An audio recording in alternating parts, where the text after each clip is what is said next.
Hey, guess what? I got something super special for you today, because today in the Rat Hole, we are live. The number you have dialed has been changed. The new number is...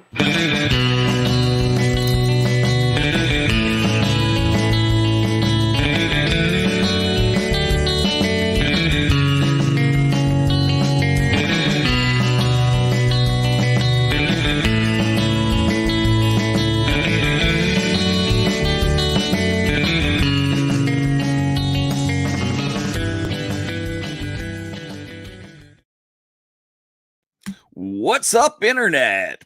Paparazzo Dave Chapman here. Let me get this banner out of my face.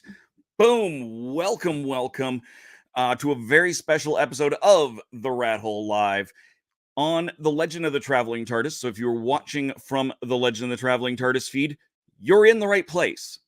This is a show about Doctor Who today. That's why I've hijacked this feed.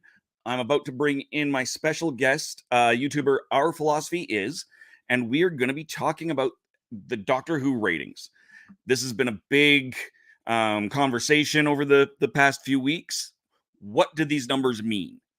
The actual overnights and 1 week numbers that we're seeing for the new season of Doctor Who in the UK, because of course we don't get proper numbers out of Disney Plus. But everybody's using this. No, these ratings are good. No, these numbers are terrible. Back, forth. Well, my guest here has had the opportunity to kind of do some of that research and figure out what exactly those ratings numbers mean. So I'm going to bring him in right now. Hello, Sean. Hi, how are you? How is your day going? It's pretty good. Just brushing up a little bit on this stuff, and I've got my mind in the Doctor Who headspace, so I'm doing real well.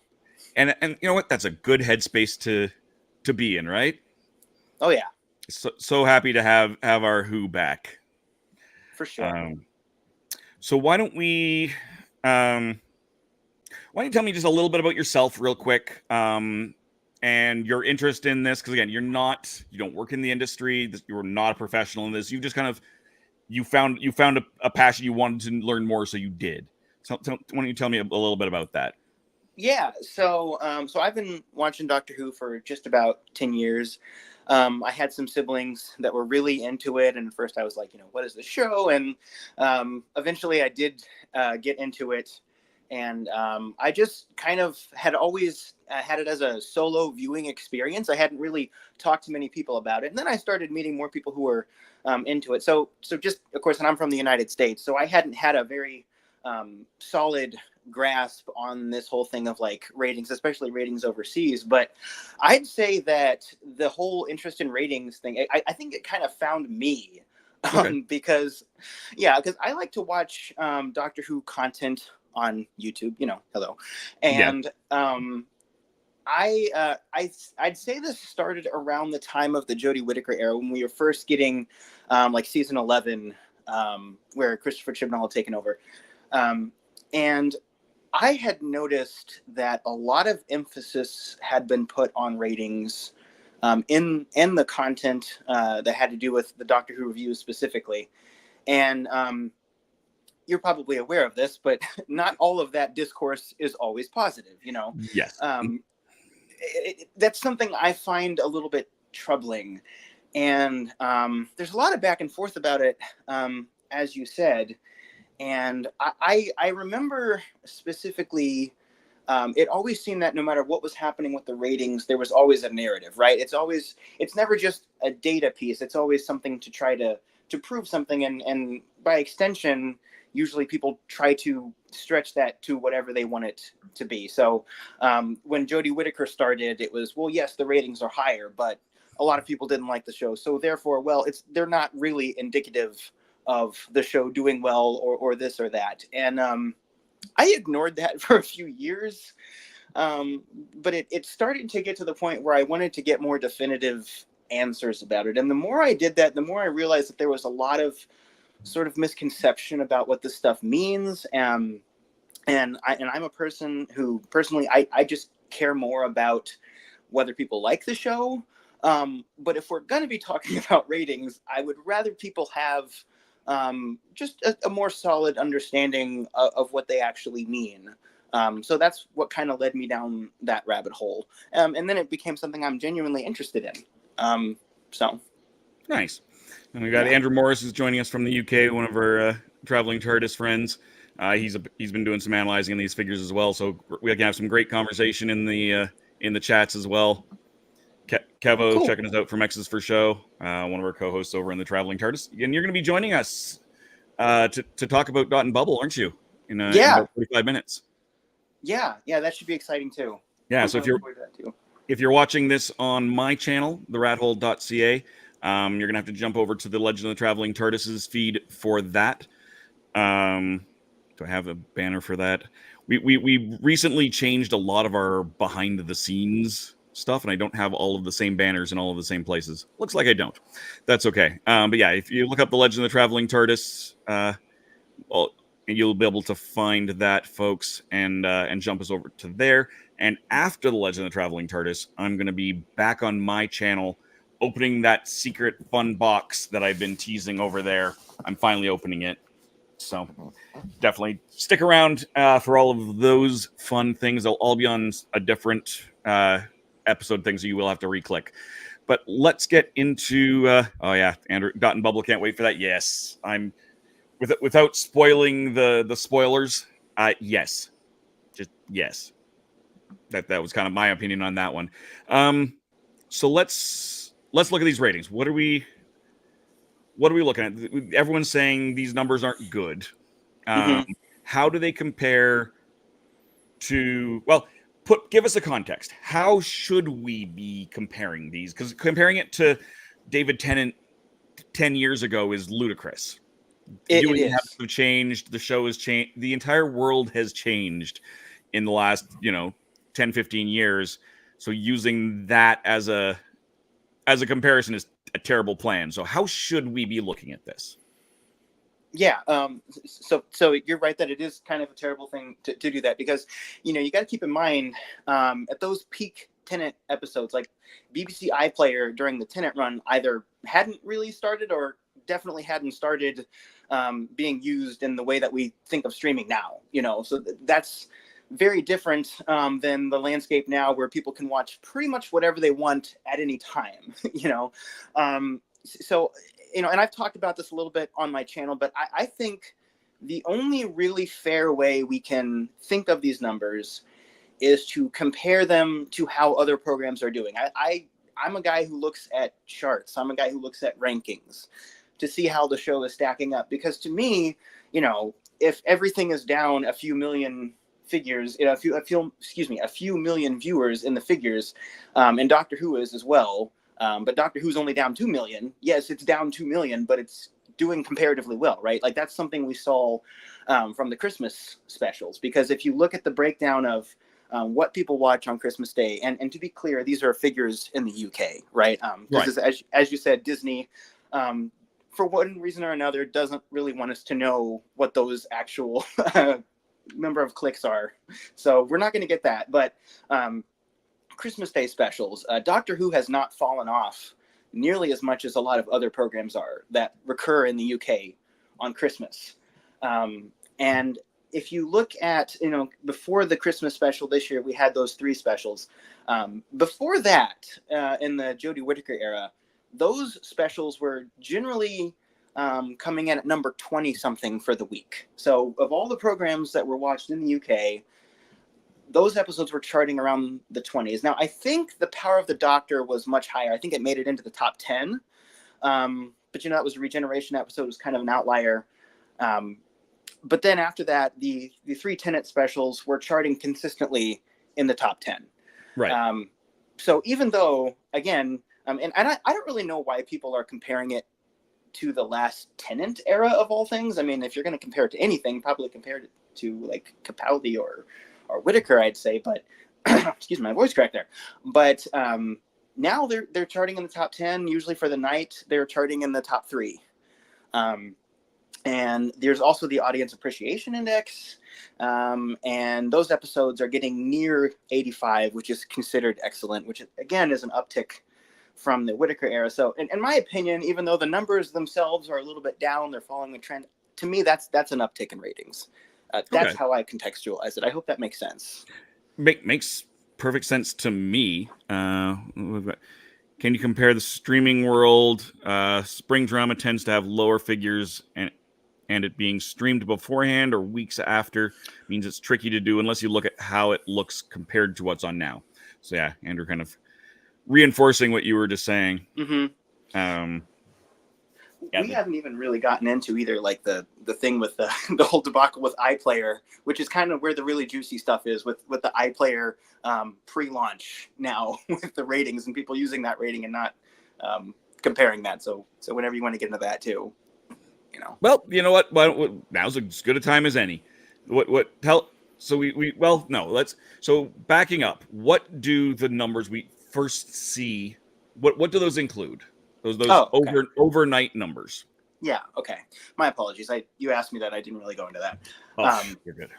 Yeah. So the overnight ratings, typically, those just include people who watched the program overnight, or watched it as it was broadcast, or like recorded it and watched it later that night. So it's not like it includes only people who watched it and had their eyeballs on the television, but basically it's like, you TiVo it, you watch it later that night. That counts as overnight.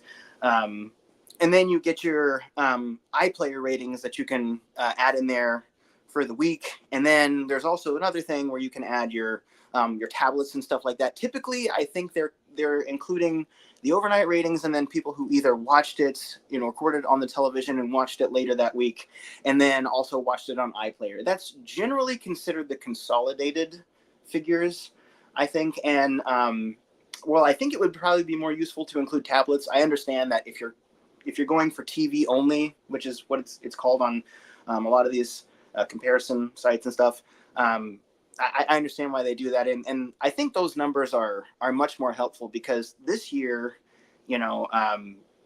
for whatever reason, they decided to release it on BBC iPlayer, Disney Plus. Those are at the same time. And then 18 hours later, they release it on BBC One, right? Yeah. And you've got a lot of people thinking, well, wow, these figures, they were going up in like the 7 millions, and now they're in the 2 million or in the 4 million. So the first thing about that is, this is June, so those numbers are going to be lower anyway. But the overnight ratings being around 2 or 3 million ish, that looks concerning if you don't include that context. And I really am not trying to step on anyone's toes for this if they're getting it wrong, but I think a lot of people are getting it wrong on purpose, and not talking about the fact that, yeah, if you are a diehard Doctor Who fan or any fan of any show and they release it online 18 hours before they release it on the television station, you got to go to work. You gotta have Brad from work not spoil it for you by the time, you're gonna watch it, right? So and I think those consolidated figures are really what is going to put that into context. And those figures, they're not doing too bad compared with other streaming shows right now in the summer months. There's a great YouTuber, and I'm kicking myself because I don't remember this right now. I will tell you, and you can drop it somewhere if you like, because I really want to shout out his channel. He does a lot of stuff about ratings back in Classic Who, and even in Classic Who, the numbers would drop off during the summer. This is not a new thing. Right. It's not because Russell T has lost his soul and no longer knows how to run a show. It's because, as Moffat said, Doctor Who is best seen on dark winter nights. Yeah. Exactly.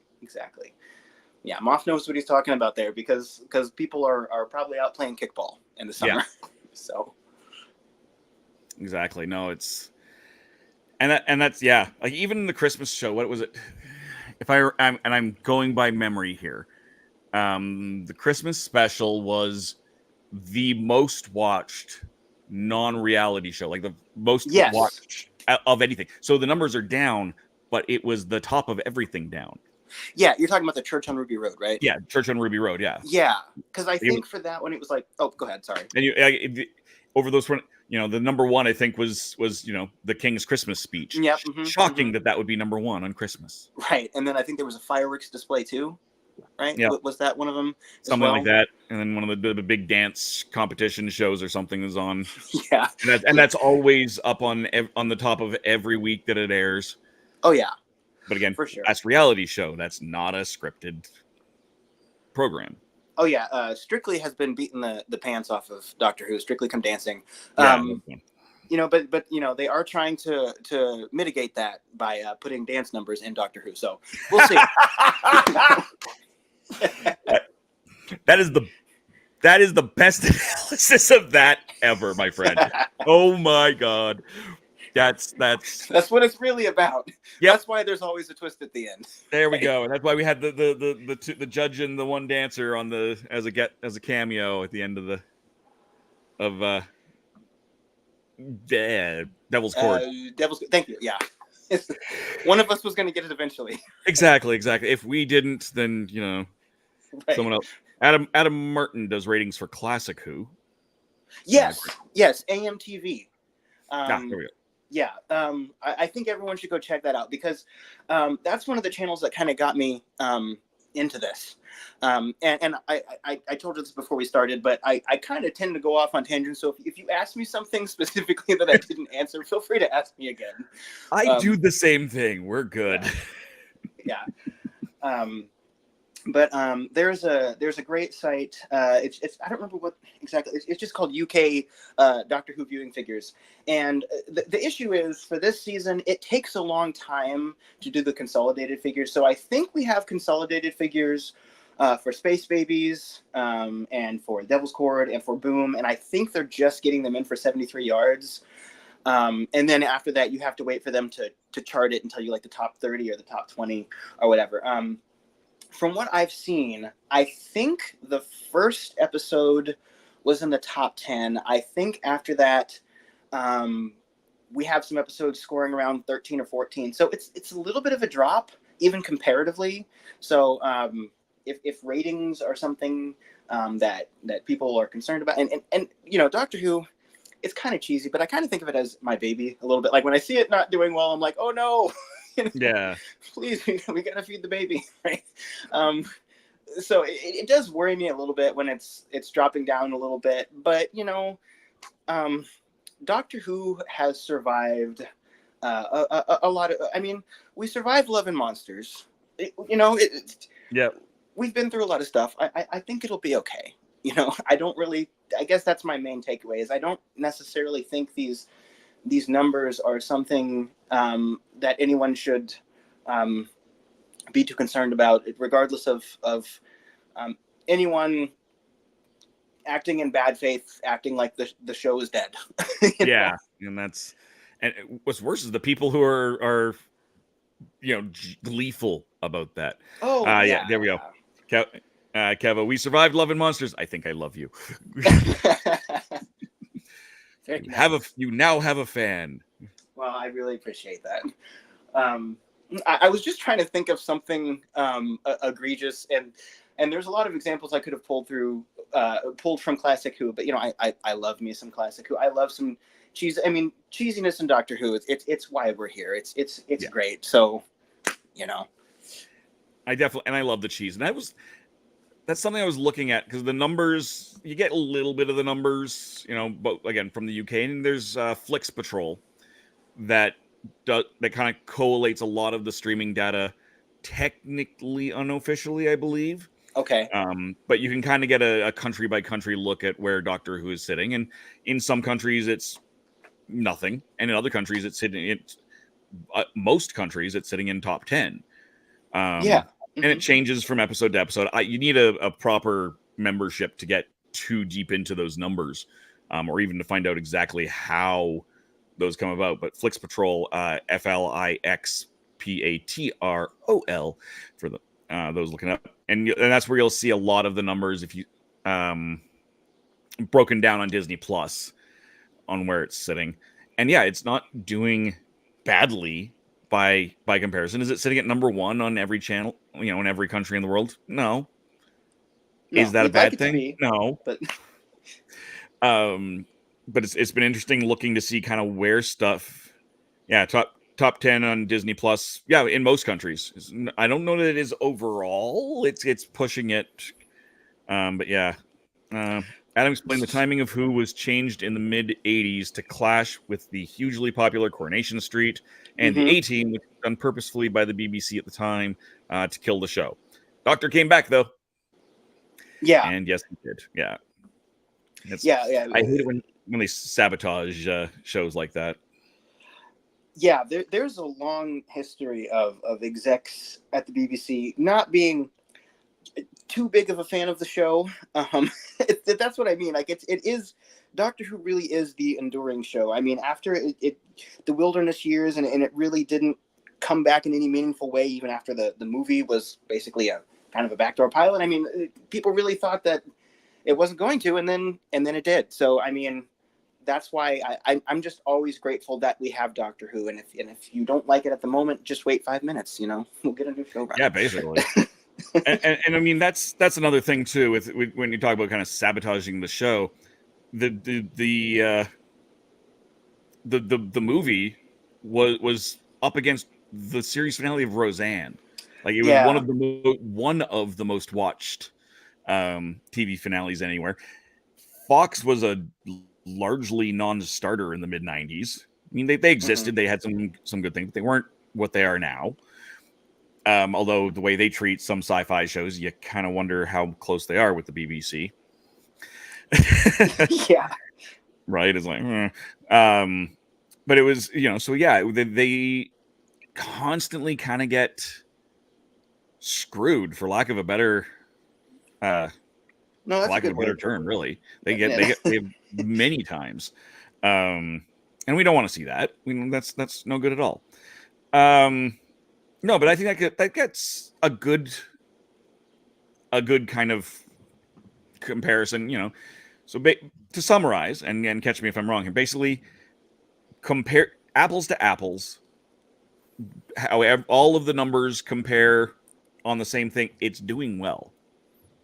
Yeah, I think so. I mean, because at the end of last year, and even I have been struggling a little bit to try to contextualize it, but I think I'm getting a much better picture now, because at the end of last year we were getting around 7-ish million views, like raw numbers, consolidated numbers.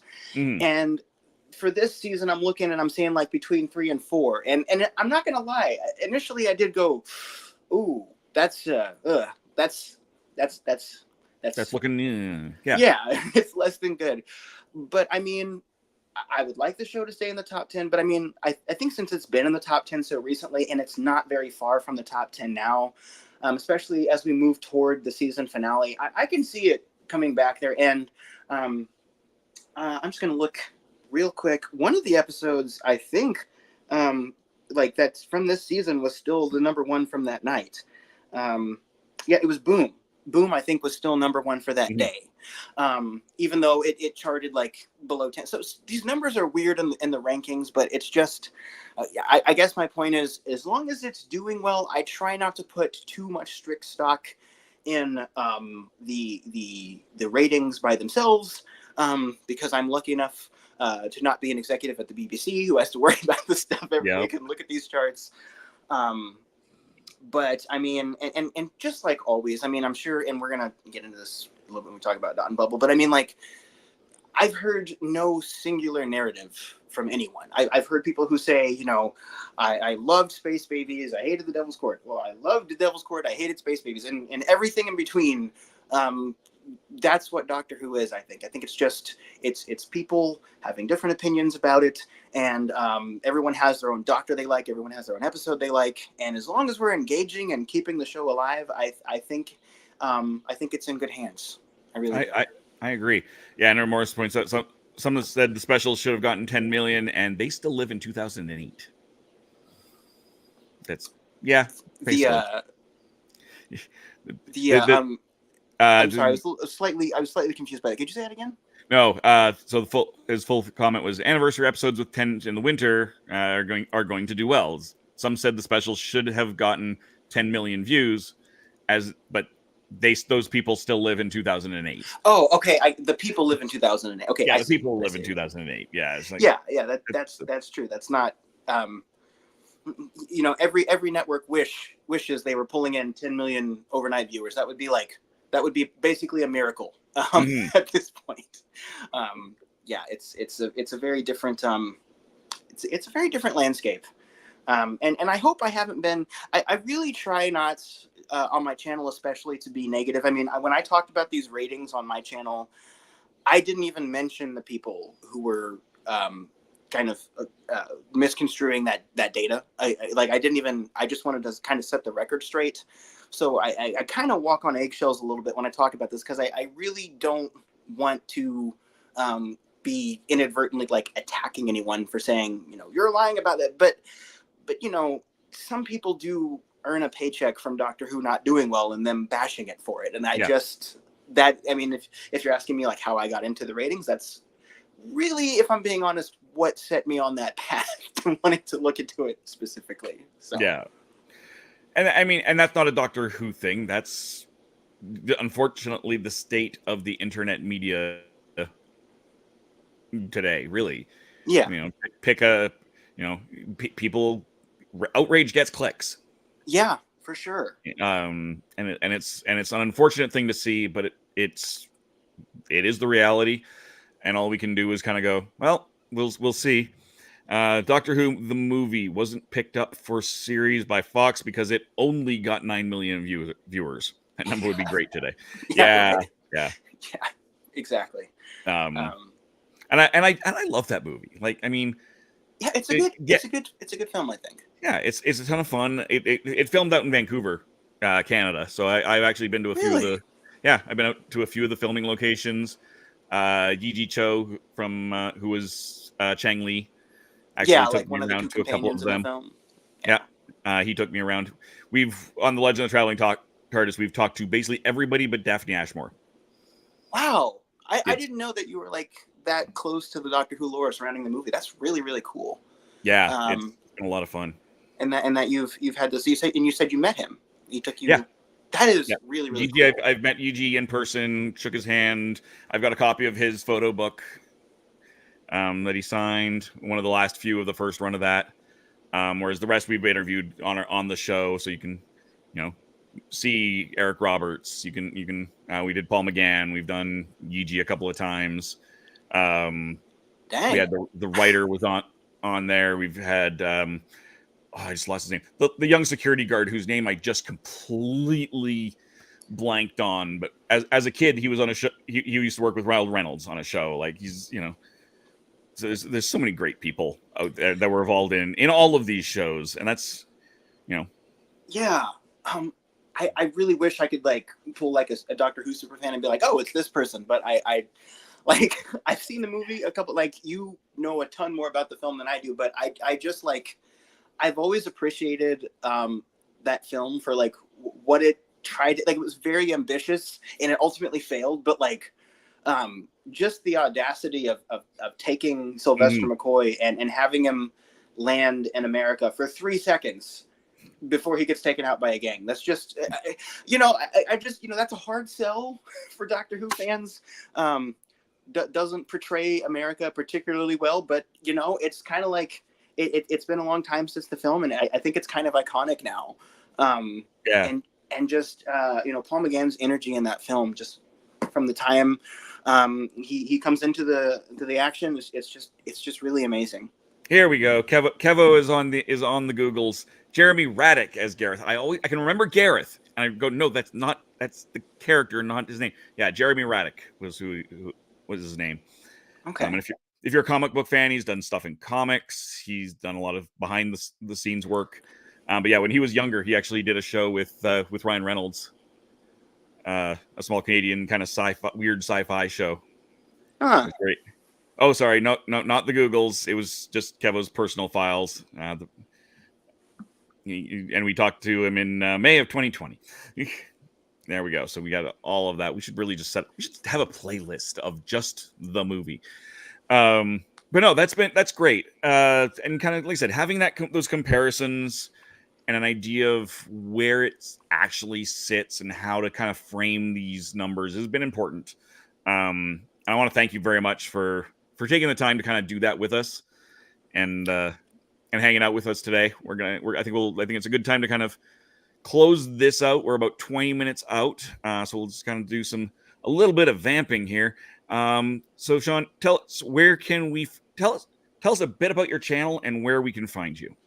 Yeah, my channel is on YouTube. It's just Our Philosophy Is. It used to be all kinds of things. It kind of started out as a book review channel. It was like reviewing the novel It by Stephen King. Ooh. And now it's mainly we lost, just losing you here. I think we got a little bit of signal. Okay. There we go. You're back, I think. I'm sorry about that. What's the last thing you heard me say? What it had morphed into. Yeah. It sort of morphed into a Doctor Who review channel, and I don't use it for much else nowadays, and it suits it well. I like talking about this stuff, and I want to say to the viewers, I really hope I haven't been too meandering going around. I've had I've had this stuff in my mind. I've also had a really crazy day, so like I've kind of been all over the place, but I hope I answered the questions that you wanted me to answer.